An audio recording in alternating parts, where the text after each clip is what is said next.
জঙ্গলমহলের শান্ত পরিবেশে আধ্যাত্মিকতার ছোঁয়া। ঝাড়গ্রাম জেলার নয়গ্রাম ব্লকের কেশরেখা এলাকায় সুবর্ণরেখা নদীর অদূরে অবস্থিত এক অনন্য মন্দির, সহস্রলিঙ্গ মন্দির, যেখানে একটিমাত্র বিশাল আকার শিবলিঙ্গের গায়ে খোদাই করা রয়েছে ছোট ছোট আরও 1000টি শিবলিঙ্গ। এই অনন্য স্থাপত্য শৈলী দেখতে প্রতিদিন ভিড় জমাচ্ছেন অসংখ্য পর্যটক ও পুণ্যার্থী। সাধারণত শিব মন্দিরে একটি শিবলিঙ্গ দেখা যায়, কিন্তু এখানকার প্রধান আকর্ষণ হলো এর বিশেষ গঠন। মূল শিবলিঙ্গের গায়ে সুনিপুণভাবে খোদাই করা হয়েছে 1008টি ছোট ছোট শিবলিঙ্গ। কথিত আছে, একবার এই শিবলিঙ্গে অভিষেক করলে সহস্রবার মহাদেবের পুজো করার সমান পুণ্য লাভ করা যায়। এই কারণেই মন্দিরটি সহস্রলিঙ্গ নামে পরিচিত। নয়গ্রামের ঘন জঙ্গল এবং সুবর্ণরেখা নদীর তীরের শান্ত পরিবেশ এই মন্দিরের মাহাত্ম্যকে আরও বাড়িয়ে দিয়েছে। মন্দিরের চারপাশে সবুজায়ন এবং শান্ত পরিবেশ দর্শনার্থীদের মানসিক শান্তি দেয়। মন্দিরের পুরোহিত থেকে শুরু করে স্থানীয় মানুষজনের বিশ্বাস, প্রায় 600 বছর আগের ঘটনা।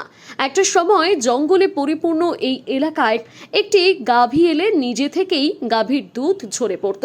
সেই ঘটনা প্রত্যক্ষ করার পর স্থানীয়রা খবর দেন এলাকার রাজা তথা চন্দ্রকেতু রাজাকে। রাজা এসে ঘটনা প্রত্যক্ষ করে আশ্চর্য হন। তখন মাটি খুঁড়তেই বেরোয় আসল রহস্য, সেই চন্দ্রকেতু রাজার হাতে তৈরি এই মন্দির। ঝাড়গ্রাম জেলার সদর থেকে প্রায় 56 কিলোমিটার দূরে অবস্থিত এই মন্দিরটি এখন জঙ্গলমহলের অন্যতম জনপ্রিয় পর্যটন কেন্দ্র হয়ে উঠেছে। স্থানীয় প্রশাসন ও মন্দির কমিটির উদ্যোগে এলাকাটিকে পর্যটন বান্ধব করে তোলার কাজ চলছে। পর্যটকদের সুবিধার্থে বিশ্রামের জায়গা এবং সুপেয় পানীয় জলের ব্যবস্থা করা হয়েছে। স্থানীয় বাসিন্দারা জানাচ্ছেন, উৎসবের দিনগুলোতে, বিশেষ করে শিবরাত্রি এবং চৈত্র সংক্রান্তিতে এখানে তিল ধারণের জায়গা থাকে না। দূর দূরান্ত থেকে মানুষ জল ঢালতে আসেন। জঙ্গলমহলের পর্যটককে আরো সমৃদ্ধ করতে এবং স্থানীয় অর্থনীতিকে চাঙ্গা করতে এই সহস্রলিঙ্গ মন্দির আগামী দিনে গুরুত্বপূর্ণ ভূমিকা নেবে বলে মনে করছে জেলা প্রশাসন। নয়গ্রাম থেকে জয়দেব ভক্তার রিপোর্ট, সানন্দা নিউজ। ওই চন্দ্রকেতু রাজা, এখানে চন্দ্ররেখা বলে একটা গ্রাম আছে, ওই চন্দ্রকেতু রাজার ইয়েতেই হচ্ছে আমাদের এই যে চন্দ্ররেখা গ্রাম পঞ্চায়েত চন্দ্রকেতু রাজার ইয়েতে। আর এই মন্দির এখানে মানে আজ থেকে প্রায় 600-650 বছর আগে এখানে পুরো ঘন জঙ্গলেরা পরিপূর্ণ ছিল। সেই জঙ্গলে একটা আমরা যেটা শুনেছি আর কি, আমাদের পূর্বপুরুষ থেকে যেটা শুনেছি, গরু এসে গাভী এসে প্রতিদিন এখানে দুগ্ধ মানে অটোমেটিক ওখান থেকে দুধ পড়ে যেত, মানে গাভীর ইয়ে থেকে। তো সেই থেকে অন্যান্য অনেক দিন সেরকম ঘটনা ঘটেছে। তারপরে যারা মানে গরু চড়াতে আসতো, যাদের রাখাল বলা হয়, তারাও দেখতে পাওয়ার পর ওটা রাজার কাছে খবর যায়। তখন রাজা এসে কী করেন, যে এই রাজাও জিনিসটা দেখার পর রাজা বলেন যে এই জায়গায় তো এরকম হওয়ার কথা নয়, তাহলে কি আছে আমি খুঁড়ি আগে। উনি যখনই খুঁড়েন দেখতে পান শিবলিঙ্গ। যখন শিবলিঙ্গ দেখতে পান তখন তারপরে এখানে মন্দির রাজাই তৈরি করেছেন সেই সময়। তো এখানে সব পুরো মন্দিরটা পুরো পাথরে এবং বড় বড় পাথর, এবং চূড়াটা যেটা আছে ওই চূড়াটা পুরো একটা পাথরেরই চূড়া, পুরো চূড়াটা। তো তারপর ঠাকুর বেড়াতে থাকেন। তারপরে আমরা পূর্বপুরুষ থেকে আমাদেরকে রাজা এনে রেখেছেন, আমরা পুজো করি। তো ঠাকুর প্রতিদিন বাড়তে থাকলেন। তো তখন যিনি ঠাকুরমশাই ছিলেন, ওনার পক্ষে পূজা করা প্রচুর সমস্যা হয়ে গেলো। মানে শিব ঠাকুরের মাথায় হাত মুচাতেই হবে, আপনার বেলপাতা এবং আতপ চাল দিতেই হবে। তো একদিন আগেকার দিনে সেই বড় ঘটি নিয়ে পুজো করতে আসছেন ঠাকুরমশাই।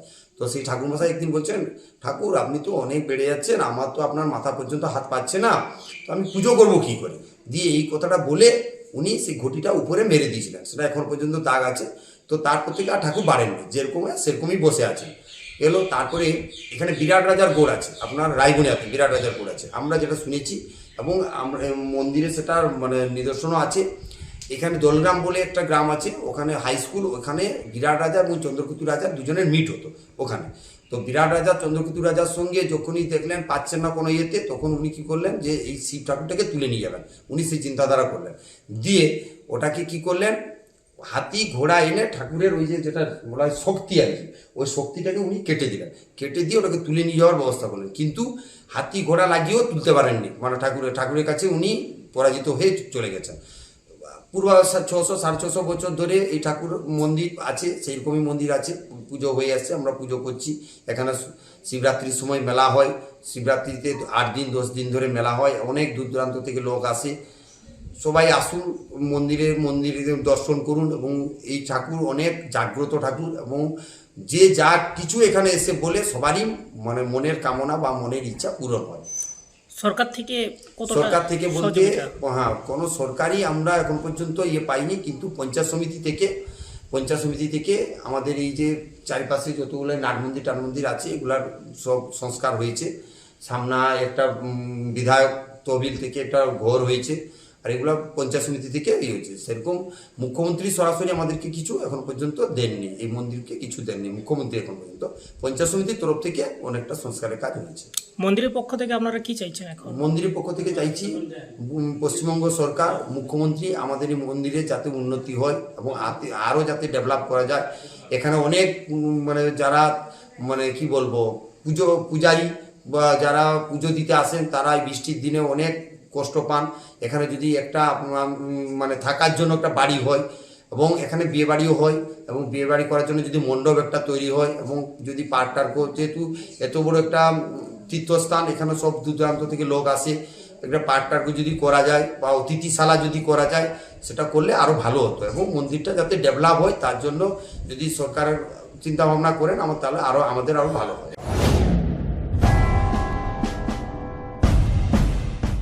সিলভার হাউস জুয়েলার্স স্বপ্নের স্বাদ পূরণে অলংকার জগতের 37 বছরের এক বিশ্বস্ত প্রতিষ্ঠান। বিয়ে, রিসেপশন, এঙ্গেজমেন্ট সহ সব রকমের অনুষ্ঠানের গহনা কিনে স্বপ্নের স্বাদ পূরণ করার জন্য আসতেই হবে সিলভার হাউস জুয়েলার্সে। আপনারা এখানে পাবেন 916 হলমার্ক সোনা, রূপো, হিরে, প্লাটিনামের এক্সক্লুসিভ ডিজাইনের বিপুল সম্ভার। এছাড়াও পাবেন সার্টিফাইড গ্রহরত্ন। এখানে রয়েছে সর্বাধুনিক ইলেকট্রনিক গোল্ড টেস্টিং মেশিনের দ্বারা সোনার খাদ যাচাইয়ের সুযোগ। এছাড়াও আপনারা পাবেন বিশেষ কেনাকাটার উপর গোল্ড কার্ড। তাই আজই আসুন বেলদা সিলভার হাউস জুয়েলার্সে, বেলদা বাস স্ট্যান্ড, পশ্চিম মেদিনীপুর। যোগাযোগ নাম্বার 9476409501। নিজেকে আপডেট রাখতে ফলো করুন সানন্দা নিউজ।